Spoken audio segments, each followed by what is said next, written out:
Fala galera, estamos começando mais um Câmara Esportiva hoje, quarta-feira, 13 de novembro. Tudo bem com você? Tá tudo tranquilo? Pois então já se acomoda, fica confortável no sofá da sala ou na rede, onde você estiver acompanhando mais um Câmara Esportiva, que falaremos bastante, claro, sobre futebol. Para isso eu tenho aqui nossos comentaristas, o Luiz Guilherme e o Pedrão, grande Pedro Neto. Boa tarde para vocês. Boa tarde, Hugo. Boa tarde, Guilherme. Boa tarde a você que está em casa, está na audiência aqui conosco. Pois é, Hugo, nós tivemos alguns fatos inusitados ontem, né? Dentre eles, para mim, o principal foi a história do Edinaldo Rodrigues Liminar. O sobrenome dele agora tem Liminar também. Ele simplesmente pediu a Conmebol para cortar, para tirar 2 vagas dos clubes brasileiros na Libertadores. Ele disse mais, de preferência que sejam as 2 vagas da pré-Libertadores. Olha que absurdo, cara. Enquanto os outros países, os outros clubes dos outros países brigam para chegar à Libertadores, o presidente da Confederação Brasileira de Futebol pede a Conmebol para retirar 2 vagas nossas conquistadas dentro de campo. Para nossa felicidade, a Conmebol já disse que não tira. Tá? Aí alguém pode dizer, pô, que absurdo o cara fazer isso. Não tem absurdo nenhum. Ele é presidente da CBF com um detalhe. Agora mesmo, 27 dos 27 presidentes de federações deram por unanimidade o direito dele a mais 2 mandatos que pode ir até 2034. Então a culpa é dos presidentes de federações? Não. Os presidentes dos clubes que votaram quase que por unanimidade nos presidentes de federações. Então, meus amigos, ninguém tem que reclamar de nada. Esperar o quê, né? Edinaldo é o presidente. Vocês deram carta branca, cheque branco a ele, ele faz o que ele bem quer, entende, Hugo? É por aí, né, Luiz? Luiz Guilherme, boa tarde. Muito boa tarde, Hugo. Muito boa tarde a Pedro também, a todos que estão nos assistindo aí de casa, os nossos telespectadores e destaques. Hoje o América que vem trazendo cada vez mais notícias sobre as contratações, muitas movimentações nos bastidores, na preparação para essa Série D, o América que vai apresentar o seu elenco a partir do dia 18, vai começar essa pré-temporada, e também os absurdos que vêm ocorrendo aí nessas questões da CBF, calendário já lançado, Brasileirão próximo ano com 10 meses, começará em março e terminará apenas no dia 21 de dezembro, 4 dias antes do Natal. Realmente complicado, mas tem um Super Mundial no meio do ano. Pois é, Luiz Guilherme, Pedro Neto, você que está em casa, começando sobre esse assunto aí das vagas da pré-Libertadores, 2 vagas, né? Coincidência ou não, Pedro Neto, Luiz, você, telespectador, a gente vem percebendo um movimento por parte de jornalistas, de clubes também de outros países aqui da Conmebol, da América do Sul, reclamando, porque já por 5, 6 anos o Brasil conquista a Libertadores da América. Ou seja, é uma hegemonia clara do futebol brasileiro. E aí, tá aí, né? Vem, coincidentemente, esse pedido do presidente da federação para retirar 2 das vagas conquistadas dentro de campo, de preferência da pré-Libertadores, como o Pedro Neto bem disse. E aí, Pedro, Luiz, a gente vê a importância de uma pré-Libertadores. Vamos lá, o Botafogo, que é finalista, ele veio de uma pré-Libertadores. Existe a possibilidade de um time que veio da pré-Libertadores, ou seja, uma das vagas que o Edinaldo quer retirar do time brasileiro, conquistar aí a principal competição da América do Sul, Pedro. E com um detalhe, né? Só quem votou contrário foi o presidente da Federação Paulista de Futebol. Você vai dizer, nossa senhora, o homem é muito bom. Não. Sabe por que ele votou contrário, Luiz? Porque o Corinthians ainda tem a possibilidade de chegar na pré-Libertadores. Então, se ele votasse favorável, ele ia dizer que estava concordando e o Corinthians talvez pudesse ficar de fora de uma pré-Libertadores pelo voto do presidente da sua federação. Então, ele foi o único que disse que não aceitava, foi voto vencido, óbvio, né? Isso é um escárnio, isso é um absurdo, isso é uma grosseria com o nosso futebol. Mas é aquilo que eu digo a vocês. O cara está aí, o Edinaldo Rodrigues Liminar, ele está aí com a liminar embaixo do braço há 1 ano. No mínimo, ele fica mais, nós estamos em 2024, mais 10 anos, Hugo, no poder. Bicho, aquilo que eu digo todos os dias aqui, Hugo, esses caras não estão nem um pouquinho preocupados com o futebol nosso, não. Estão preocupados com eles. Edinaldo recebe R$ 320 mil mês por dentro. Não estou falando por fora, eu estou falando por dentro. Você imagina quanto esse cara deve ganhar por fora.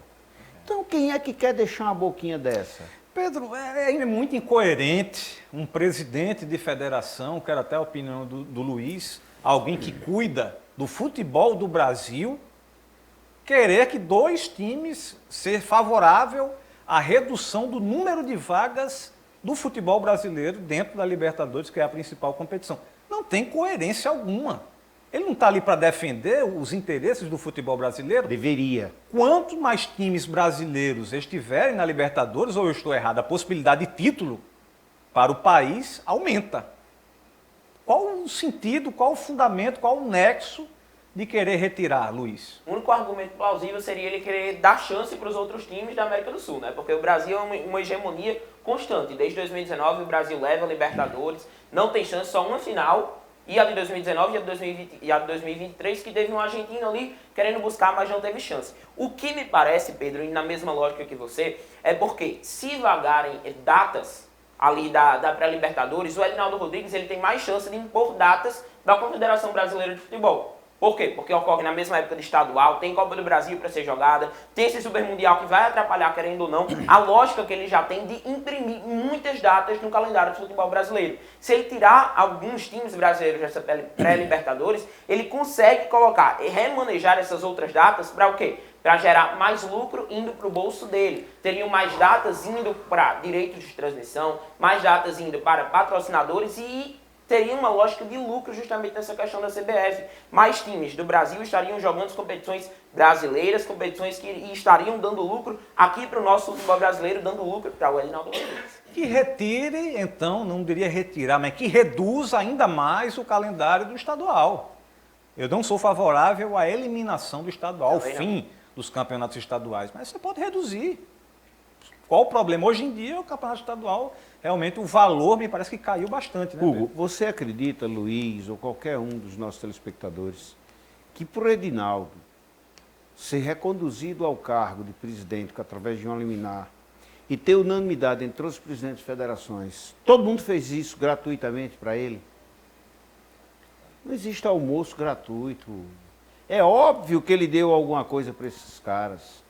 É óbvio que ele deu algo muito maior do que apenas a oportunidade de se diminuir o calendário dos estaduais. Ninguém vai votar num cara que tem uma liminar embaixo do braço pelo nada, não pelos lindos olhos. Nossa, que olhos lindos tem o Edinaldo, ele merece ficar mais 10 anos. Isso não existe, Hugo. Está na cara que isso é um toma lá da cá. Eu já citei várias vezes aqui. Se o Ministério Público fosse em cima, ele ia descobrir uma infinidade de cruzamentos de familiares. Eu vou empurrar um auditor meu parente, tá certo? Lá na tua federação, você manda lá um filho, uma filha, tua mulher, tua amante para cá, tá certo? Como auditora, e aí eu mando para lá uma prima minha que não pode aparecer, você manda para cá um namorado seu. Meu irmão, é assim que funciona, cara. Os caras não estão preocupados com o futebol brasileiro, não, Hugo. Falando sobre o Flamengo. Hoje teremos Flamengo contra Atlético Mineiro. O Flamengo está a 10 pontos do líder Botafogo. Se vencer... Não. A 10 pontos. Se vencer... Do Botafogo? Do líder Botafogo. Sim, o Flamengo. O Flamengo. Ah, tá, se desculpa, vencer, que era o Palmeiras. Se vencer, ele fica a 7 pontos do Botafogo. Sim, e aí, pode-se dizer que faltando 5 rodadas com 7 pontos de diferença, não é fácil. Mas o Flamengo estaria na briga. Uma briga não tão fácil, como eu disse, mas estaria. Agora, o desfalque do Flamengo vai ser o Gabriel Barbosa, o Gabigol. Por que, Hugo Fernandes? O Gabigol, após o título, ele roubou a cena para si, xingando o Tite, xingando aí dirigentes do Flamengo também. E dizendo, Pedro Neto, que estaria muito próximo de fechar com o Cruzeiro. Disse até o nome do time, sendo que nem fechou ainda com o Cruzeiro. Aí veio ontem uma nota emitida pela diretoria do Flamengo dizendo que o jogador não faz mais parte dos planos do clube para este ano, não seria relacionado para o jogo. O Gabigol também emitiu uma nota dizendo que estaria na arquibancada do Maracanã, no setor norte, junto com o torcedor rubro-negro, porque é flamenguista, porque respeita muito o Flamengo e vai honrar os compromissos, enfim. Sendo que aí depois veio uma outra informação que vazou alegando que o afastamento seria por um motivo de indisciplina. Dentro do vestiário. Porque no intervalo ele simplesmente esbravejou contra o técnico, porque o Felipe Luiz disse que, pela proposta de jogo, de contra-ataque, ele estava lento e ia botar o Bruno Henrique. É um absurdo que esse Gabigol faz. No momento, né? Totalmente coerente Tanto a decisão. que o Flamengo melhorou após a entrada do Bruno Henrique. Depois que ele saiu, o Flamengo melhorou. Bruno Henrique teve 3 chances de O problema, sabe qual é, Hugo, na realidade? É que os clubes, os dirigentes dos clubes, eles dão muita margem para que isso aconteça com esses jogadores. Eles mimam esses caras. Você quer ver uma coisa que me irrita há muitos anos, e eu já disse aqui várias vezes, é quando eu ouço dirigentes dizer, nossos guerreiros. Guerreiro é o cara que sai de 4 da manhã pegando um busão lotado para ir trabalhar às 6 para ganhar um salário mínimo por mês. Esse é um guerreiro. Um cara que ganha 2 milhões de reais por mês, que às vezes chega num treino de helicóptero, você chama esse cara de guerreiro. Você está de sacanagem. Pô. Então, Hugo, na realidade a culpa é dos dirigentes. Você entendeu? Os caras têm salários absurdos. Os caras têm salários astronômicos e não podem ser contestados. Gabriel, se contestar, ele... Que história é essa, velho? Você é funcionário do clube como qualquer um outro, rapaz. E outra, ele esbravejar contra o Felipe Luiz, sendo que o Felipe Luiz ele. resgatou o Gabriel Barbosa. Resgatou. O ingrato, nasce ingrato, morre ingrato. Isso é o ditado mais certo do mundo. Se o Tite tivesse dado a ele a oportunidade que o Felipe Luiz está dando, pode ter certeza que ele estava descendo o cacete no Tite do mesmo jeito. Porque o ingrato é ingrato, pô. E aí, Luiz? Concordo assim embaixo do que o Pedro disse. O Gabigol tem sucessivos erros de indisciplinaridade. Várias vezes que ele bateu de frente contra a diretoria do Flamengo, contra técnicos do Flamengo, ele já chegou, não sei se vocês lembram, ele já chegou a chamar o presidente atual do Flamengo, o Rodolfo Landim, de mau caráter. E um cara desse, ele segue sendo... Agora, o ponto do Gabigol é que ele é um cara midiático, ele é um cara que já deu muitos bons resultados para... O exemplo está aqui, o que o acabou de dizer, desculpa. Já disse que vai assistir o jogo daqui a pouquinho na arquibancada. E a torcida compra. Ele porque fez ele a política com o torcedor. Isso. Exatamente. E aí coloca o torcedor contra a diretoria. Isso. Coloca o torcedor contra a diretoria e fica nessa. E o Gabigol ele vai sempre ser levado mais a sério. Por quê? Porque ele é um cara que entregou dentro de campo. E ele estava entregando até agora. O Flamengo foi campeão da Copa do Brasil porque o Gabigol fez 2 gols no primeiro jogo. Mas tem um detalhe, Luiz. O Arrascaeta e o Bruno Henrique têm o mesmo número de títulos que ele. Você não vê nenhum dos dois fazer o que ele faz. Exatamente, concordo. Você entendeu? Ele é egocêntrico, ele é mimado. Ele é mimado. Mas isso foi porque a diretoria egoísta, ele é arrogante, ele é nojento, ele é pedante. Você entendeu? Você não vê a Arrascaeta fazer isso, você não vê... O próprio Bruno Henrique que errou agora, errou feio com a história das apostas, mas você não vê ele fazendo isso. E é um desrespeito, um ato, né, uma atitude como essa, de esbravejar contra o Felipe Luiz, é um desrespeito contra o Felipe Luiz, claro. E a instituição. E contra a instituição, contra o Bruno Henrique também, que é um excelente jogador e que entregou mais que ele quando entrou.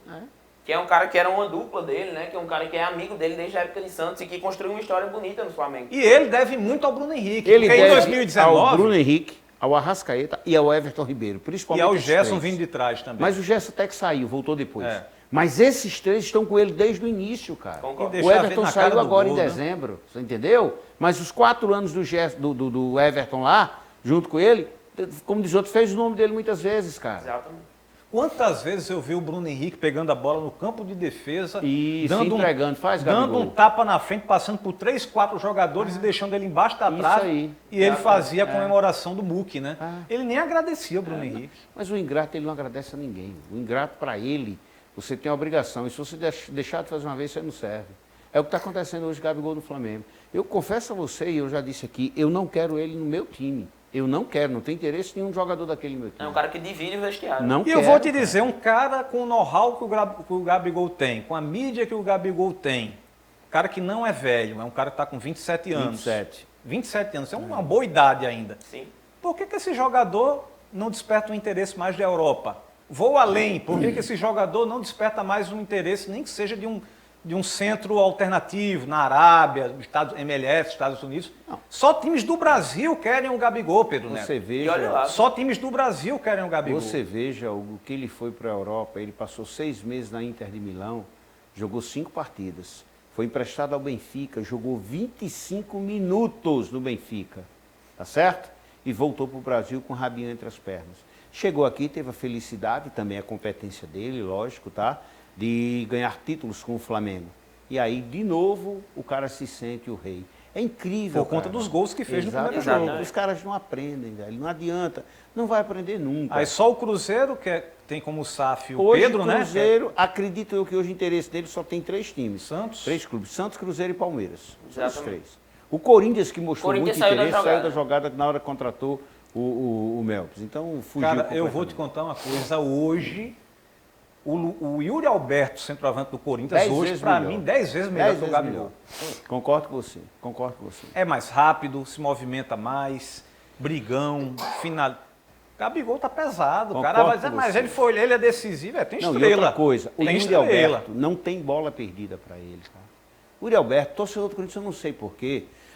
Desculpa, alguns não gostam dele. Eu gosto muito, porque eu gosto de jogador que se entrega, sabe, Hugo? Eu gosto de jogador que se entrega. O Yuri Alberto, ele se entrega, velho. Ele não tem bola perdida, ele vai em todas. Ele é vaiado, daqui a pouco ele marca um gol e vai comemorar, Não se fica... omite. É porque o Yuri Alberto criou uma coisa quase folclórica com ele, né? Porque ele estava naquela sequência ruim dele, ele perdia muito gol, mas o torcedor da arquibancada da Neoquímica Arena, ele sabe, ele vê a entrega do Yuri Alberto, mesmo naquela fase ruim que ele estava. Agora não, agora, na minha opinião, ele vive a melhor fase com a camisa do Corinthians. É. Mas enquanto ele estava naquela má fase, que repercutia cortes nas redes sociais, com ele fazendo lances grotescos, mas hoje ele joga um bom futebol e isso nunca foi desmerecido pela torcida do Corinthians, Verdade. que frequenta o estádio. É igual o Romero, pô. O Romero é um perna de pau. Mas é um cara identificado. Maior artilheiro da história da Maior artilheiro da Neoquímica. história da Neoquímica. É um cara que faz gols constantemente. É um cara que Exato. não tem bola perdida. A torcida do Corinthians é isso, pô. Então você abraça um jogador como esse. Exatamente. Hoje, voltando a falar do Flamengo, o Atlético Mineiro que já perdeu 3 partidas contra o Flamengo neste ano. Perdeu a partida válida pelo primeiro turno, na Arena MRV de goleada, perdeu o primeiro jogo da final e o segundo jogo da final da Copa do Brasil. 4º jogo hoje, o Atlético tem a chance de, quem sabe, pelo menos somar um pontinho. No cômputo geral, de 9 pontos disputados, 9 para o Flamengo, 0 para o Atlético. Só uma pergunta. O técnico do Atlético é Rogério Ceni? Poderia, né? É o Milito, né? Gabriel Não, eu Milito. sei, eu tô dizendo de sacanagem. porque Porque o Rogério ganhou um o aproveitamento ponto, cara. do 14 Rogério. jogos, ele nunca ganhou um pontinho pro Flamengo, velho. Impressionante. Um pontinho ele nunca Hoje o ganhou. Atlético pode surpreender? Não acredito. Mesmo o Flamengo com a equipe reserva, tudo, fecha para o Flamengo, né? Fecha que eu digo para o torcedor na arquibancada. Para o Flamengo vale muito, porque o Flamengo vencendo, o Flamengo vai à 4ª colocação, como você bem disse, recupera a colocação do Internacional, que hoje é o Inter quem é o 4º, e o Flamengo enxerga o Botafogo ali na frente ainda, tá? E eu tenho dito, não deixem o Flamengo chegar. Eu sempre bato em 2019, naquele fatídico ano que o Flamengo foi campeão, que o São Paulo, faltando 6 rodadas, tinha 8 pontos à frente do Flamengo. 8. O técnico era Fernando Diniz. 2020, 2020, né? Isso. E perdeu o campeonato para o Flamengo. O Atlético, já dei uma olhada aqui na prévia do jogo, não terá o Paulinho, muito provavelmente não terá o Paulinho, que é um jogador que vem aí tomando... Desgastado, né? Vem desgastado e estão Jogando no sacrifício. priorizando o Paulinho para a final da Libertadores. Mas deve entrar com o Hulk, deve entrar com o Scarpa, deve entrar com o argentino meia, que me fugiu 15, que voltou agora, rapaz. O Savari? Não, Savarino é o do Botafogo. Não, também é. É um argentino que voltou agora. Zaratio. Zaratio. Vem com o time. Arana tá na Zaratio, seleção. Mas deve vir o Rubens, né, que é bom jogador também. O Atlético vem com o time principal, com exceção do Paulinho. Aqui eu vou na contramão porque eu acho que esse jogo é mais decisivo para o Atlético. O Atlético, nessa situação, perdeu a Copa do Brasil. Na minha opinião, vai perder a Copa Libertadores. E aí, se perdendo esses 2 campeonatos que tinha para disputar, chegou em final, o Atlético fica sem uma vaga na Libertadores do próximo ano. Porque nesse momento o Atlético está a 3 pontos da zona de rebaixamento. O Campeonato Brasileiro foi deixando para trás, foi deixando para o lado e acabou se prejudicando. O time do Milito é um time de qualidade, é um time bom, mas que contra o Flamengo está em um viés de ascendência, né? E no momento o Atlético perdeu o Arana, que está convocado, e o Flamengo tem um time também que é cheio de... É um time, o Flamengo, até comentei alguns programas atrás, que o Flamengo, ele mal repetiu a escalação esse ano. E dessa vez é mais uma situação como essa. O Léo Ortiz está na seleção, outros jogadores foram convocados, o Plata, enfim. O time é recalchutado, mas é um time de muita qualidade. Como o Pedro bem disse, não pode deixar o Flamengo chegar. E por falar em seleção brasileira, minha gente, amanhã, às 6 horas da tarde, né? 10 para as 6 da tarde, teremos o Brasil encarando a Venezuela que pode pela primeira vez conseguir uma vaga para uma Copa do Mundo. É um time, é uma seleção que tem ali o Savarino, que tem um Soteldo, que tem um Rondon. Sim. O jogo será em Caracas. E o Brasil, Pedro Neto, que deve ter o Luiz Henrique e o Estevão no banco de reservas. E Os aí? dois no banco? Os dois devem... A tendência é o Savinho ser titular com o Rafinha jogando por dentro. O Rafinha vem jogando por dentro já há um bom tempo. E aí o Vinícius Júnior por um lado e o Igor Jesus na frente. Eu continuo com o meu pensamento dos três que você tem para jogarem pelo lado direito, Luiz Henrique, o Estevão e o Savinho, o melhor deles é o Luiz Henrique, a minha opinião. E eu deixaria o Savinho e o Estevão no banco, tá? O Igor como atacante está ok, o Vinícius pelo lado esquerdo está ok também. Agora, alguém tem alguma dúvida que Paquetá é titular? Paquetá foi convocado. Não. Tem dúvida que ele é titular? A tendência é a do Gerson ser o titular. Não aposte não que você perde. Agora, se o Danilo aparecer como titular, meu Deus do céu. Você não aposta que você perde. Para mim, o Paquetá é o titular, ao lado do André e do Bruno Guimarães. Tá? O André parece que sentiu ontem no treinamento, saiu mais cedo. Foi. Aí a situação fica mais complicada. É mais como o Pedro bem disse, essa questão da seleção brasileira que é muito mais por nome, né? Muito mais quem tem ali bom relacionamento com o Edinaldo Bom Rodrigues, padrinho, né? ou com o Dorival, enfim, várias situações como essa. Mas o que eu espero é que, data FIFA passada, se a gente for lembrar, o Brasil só ganhou por causa da dupla do Botafogo. Foi, isso. Igor Jesus e Luiz Henrique. Por mim, mantinha. Também. Por mim, mantinha, porque foi a dupla que deu boas alegrias. E a data FIFA passada foi uma data FIFA que o Brasil respirou, né? Ganhou os 6 pontos ou 4 pontos, agora não me lembro, e está na 16ª, está com 16 pontos na 4ª colocação. E a Venezuela é um time que dessa vez está tentando aí a vaga na Copa do Mundo, mas eu não boto tanta fé. Acho que o Brasil vai sair com um bom resultado nesse jogo. Para a gente finalizar, apenas um questionamento rápido para o Pedrão. Seria possível, Pedro, encaixar os dois craques do futebol brasileiro juntos? Os dois costumam jogar pela ponta direita, o Luiz Henrique e o Estevão. Seria possível os dois jogarem ao mesmo tempo? Não vejo na realidade. Características idênticas. É a mesma coisa do Savinho. Você colocar o Savinho e o Luiz Henrique, o Savinho e o Estevão e o Savinho, todos eles têm a mesma característica. Você tem que escolher um. Não daria para botar o Estevão mais por dentro? Não rende do mesmo jeito. O cara tem aquela faixa ali, o Estevão, o Luiz Henrique, o Savinho, aquela faixa ali onde ele joga com o pé direito quase que fora do gramado. Tá? Fora da linha, como nós chamamos, né? Quase. Me lembra muito o Fábio Lima, que jogava no ABC. Se você tirasse o Fábio Lima dali, você matava ele. Aquela linhazinha ali que o cara corre por ela e ponto final. Então, mas eu repito, eu começaria com o Luiz Henrique. Para mim, dos três, ele hoje é quem vive o melhor momento. Com certeza. Pois é. Pô, minha gente, agradecer, Luiz, muito obrigado, viu, por ter vindo aí toda quarta-feira brilhantando aí o programa. Muito obrigado, Pedro, muito obrigado, Hugo, por me receber mais uma quarta-feira. Um abraço para a galera do Aquário e também os nossos telespectadores. Até quarta. Valeu, Pedrão. Até Valeu, amanhã. Hugo, um abraço. Obrigado, Luiz Henrique. Obrigado, Cláudio, Igor, Vavá, João, pessoal do Aquário ali. E até amanhã, se Deus quiser. Valeu, minha gente, e até amanhã, sempre a partir de 1h20 da tarde. Até lá.